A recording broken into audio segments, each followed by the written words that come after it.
Hi there. Today is July 16th. It's a Tuesday, and we're continuing this journey with the questions through the Quest 52 book that we're reading together. And this week has been about ethics and morality. Last Sunday, Keenan had a message about Jesus's morality and asked a lot of great questions and helped us to think through that really well. Today's question out of the Quest 52 book is how Jesus' ethics I'm sorry, I like that. I messed that up. How the Ten Commandments look through Jesus' ethics. And so I went and read through Exodus 20, the first about 17 verses, I believe is what it is. I've got it on my phone in the YouVersion app right here. I would encourage you to read through this as well and to see these 10 commandments that were given. This was what God gave to Moses when he went up on the top of Mount Sinai. He carved them into stone, and Moses carried them down, and the people were at first they created this idol and they were worshiping this false god and things, and Moses broke them, and then he went and got them again, and these are the Ten Commandments that are there. This is what God gave to Moses way back in Exodus 20. These words. He says, "I'm the Lord your God. I brought you out of Egypt, out of slavery. You shall have no other gods before me." I'm going to skip through a little bit to paraphrase quickly. "You shall have no other gods before me. You shall not make for yourself an image in the form of anything in heaven or above the earth or beneath the waters. Don't bow down to them. Don't worship them. I am a jealous God," he says. "I punish the sins of the children for the sin of the parents, but I show love to 1,000 generations of those who love me. Do not misuse the name of the Lord your God.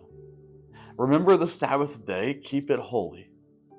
6 days you shall work. The seventh day is a Sabbath, is a rest to the Lord your God.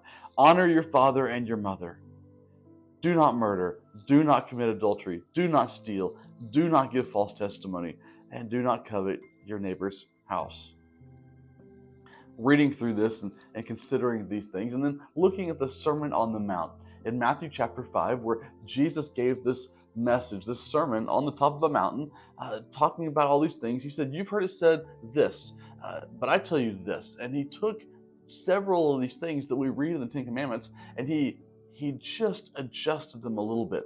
And what I love is that in Exodus 20, it's really all about behavior. God's telling the people what they should not be doing, and by default then what they should do in reverse of that.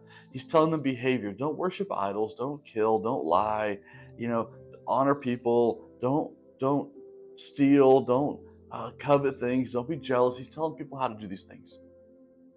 But Jesus, in this beautiful message in Matthew 5, he tells people, actually, even more important than your behavior is the motivation that's in your heart. Even more important than your action is the thought that's in your head. Our motives matter. Don't just live a life not killing, but instead don't harbor anger. This is why I talk about bitterness so much. Don't be a bitter person. I know some people that are nice, but they're really bitter, and they don't murder. I don't think they're murdering and just killing people left and right. But in their heart, we hate, and the motive does matter. Don't hate.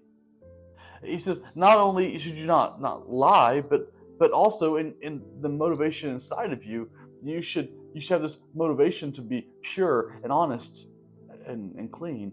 The motivation matters. Not just don't commit adultery, that's the behavior. It also, in your heart, don't be drawn to lust. Don't commit adultery in your mind. Don't imagine these things. It's possible that you can avoid an affair, but you can fall prey to pornography because of the motivations. In Jesus' ethics and morality, it's a perfection of the Ten Commandments. And in his kingdom, in his morality, the motivation matters. So I want to encourage you today, read the Ten Commandments. Read Matthew 5, 6, and 7. Read the Sermon on the Mount. And consider the motivations of your heart. And ask yourself the question, am I living as a follower of Jesus, as a son or a daughter of the Creator? Am I living with a motivation that my Father wants me to have?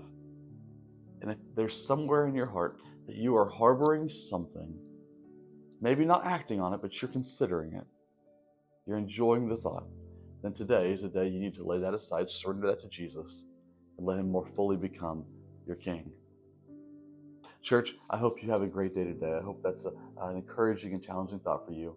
Uh, Here we send on mission, and today your mission is to go be more like your Father.